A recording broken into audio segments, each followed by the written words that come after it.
Hey there, welcome back. It is time to do my April update. Pick new palettes for May. If you're excited, then stay tuned.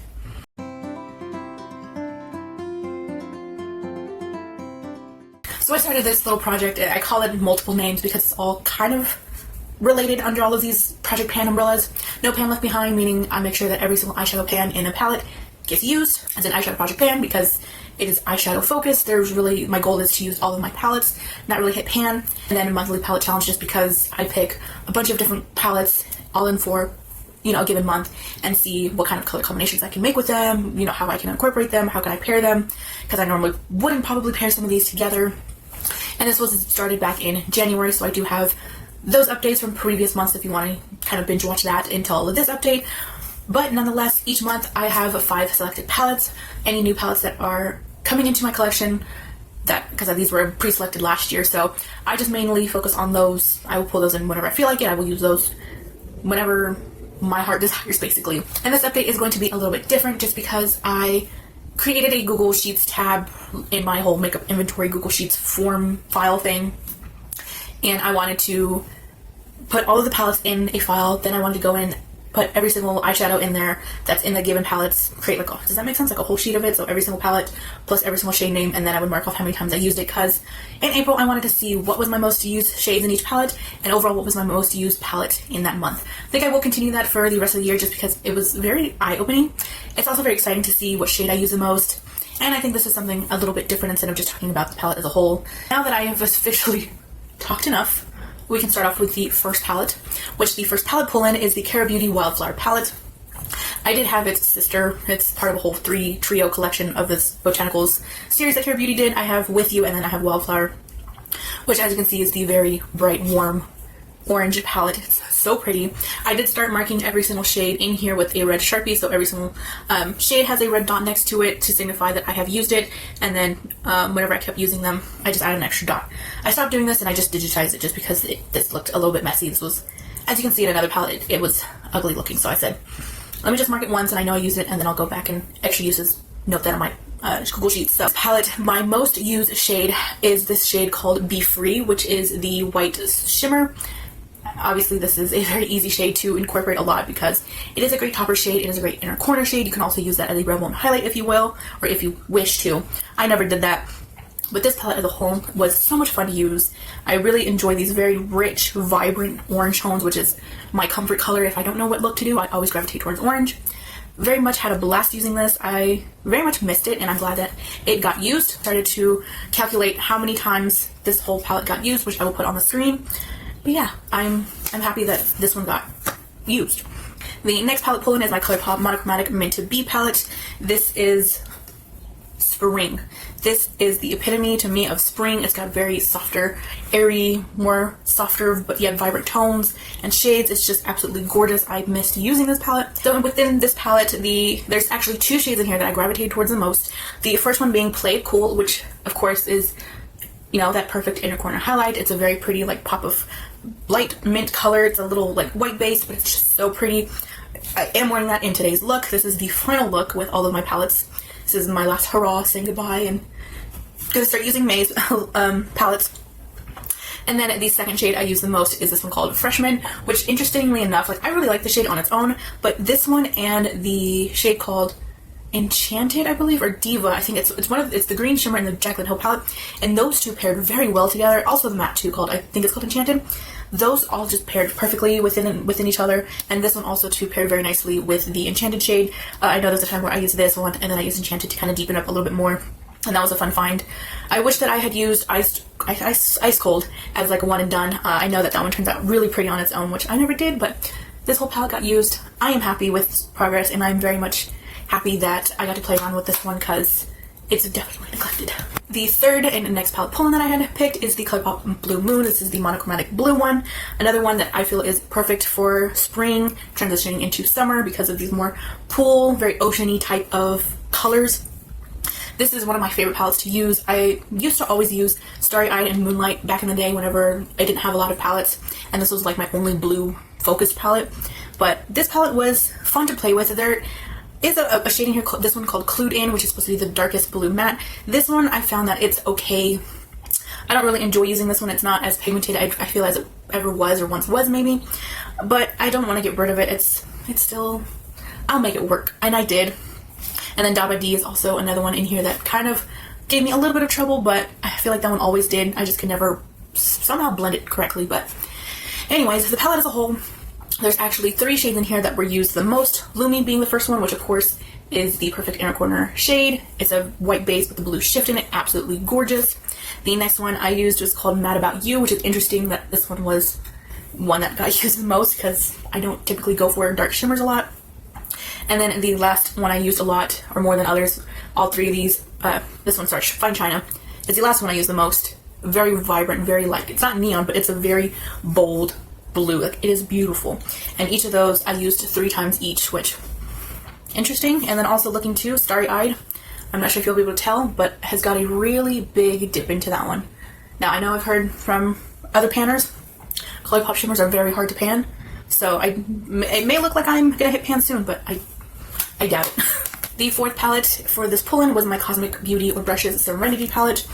This one, y'all, my prediction on this one last time, I said I had a feeling that this one was gonna be my most used, most loved. I would just gravitate towards this one, and if I can predict it to now, I will let you know. This palette will probably get the most used out of all 5 palettes because that is how much I truly enjoy this palette. And that is my prediction. I'm stating it right here, right now. So when it comes to the end of April, when I update y'all guys will know that I said it here first, and it will come true. Of course, the last. And yes, I was very much correct in that prediction.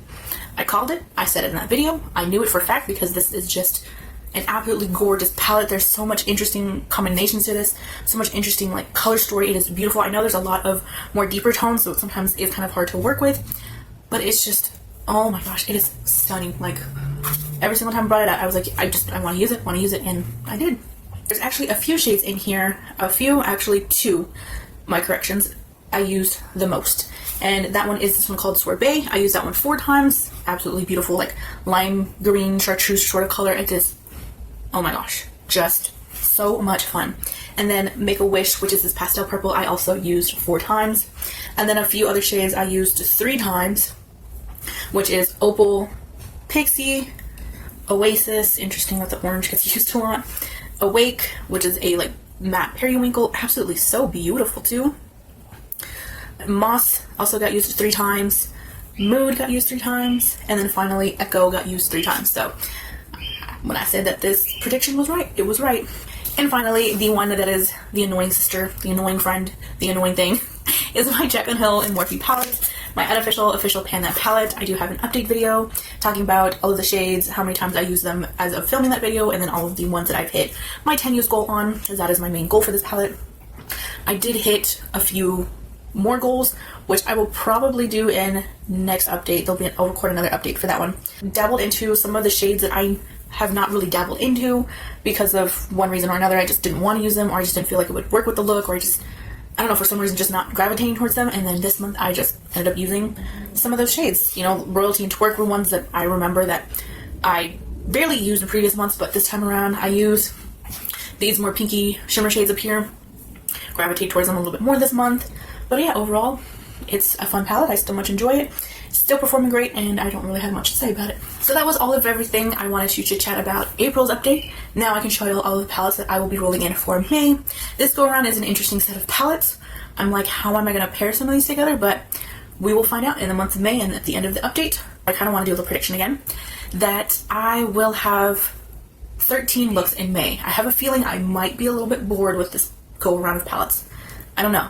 I might eat my words, I might do less, I might do more, but we'll see. First palette I've picked to pull in is my BYS, which is an Australian brand. This is the Peach palette. This was my sort of way to have an interest in the peach trend that was going on like 10 years ago, but not fully buy Too Faced Peach palette because there was no way in hell I was going to pay that price. This one is mostly shimmers. It's all peach tones with a few like brown tones.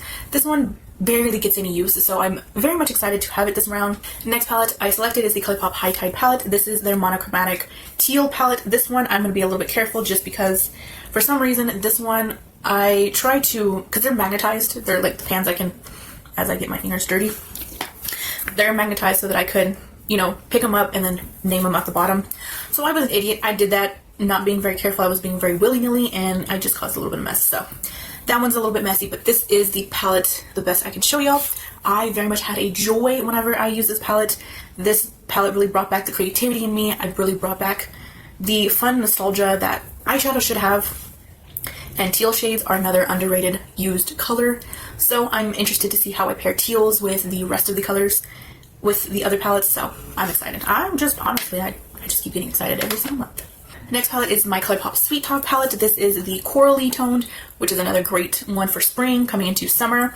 Now let me just preface this saying that I know for a fact that this palette will not get fully No Pan Left Behind because these two are glitters. They're pressed glitters, and the past couple years I just have not been in the mood to use glitters, and this year is no different. So I will most likely try to use those in my nails, my nail color duo, like a nail polish, and incorporate those there in somehow, just so that it does get used, but just not on the eyes.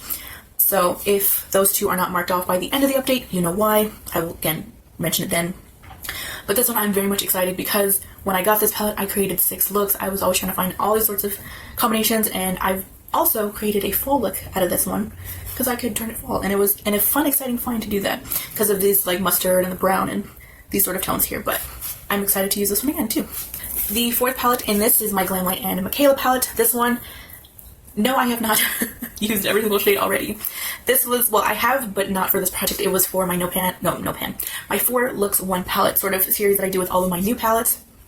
And all of these looks with this palette have already been posted on my Instagram if you want to go look at those. But so that's all the markings from that. But any other extra use will be from May's month alone, and I have that jotted down. I have it notes and everything. But this one's a fun one. I'm glad to get use off of this one again because I remember some of these shades being a little bit difficult to work with. I remember that I had to apply some of them first and then blend out, or apply this one first and then deepen it up with certain shades. So it was tricky in some of these shades, but I'm glad to use this one. And like I said, interesting to see how I pair these with the corals and peaches and the warm tones of my Jaclyn Hill palette, because this is like cool tone neutrals, and I have warm tones, and then I've got all sorts of other mixes. So it's like, I don't know. I'm interested. I think it's gonna be fun round, this one. And finally, like I said, this one, I'm not gonna talk about it. Morphe Jaclyn Hill, it's staying in all year round, so you'll see this in every update. Nothing to say, but here we are, back at it again. And that is the update. I hope you guys enjoyed it. I hope you're excited for May's. I hope, do you have any predictions on how many looks I will create, on what palettes or palette I will be using the most, anything and everything, any specific shade you feel like I might gravitate towards the most? Let me know in the comments down below. I would love to chit chat and kind of see where your head is at and see what your predictions are. I hope you guys have an awesome rest of your day and or week, and I will see you in my next one. Bye bye, guys.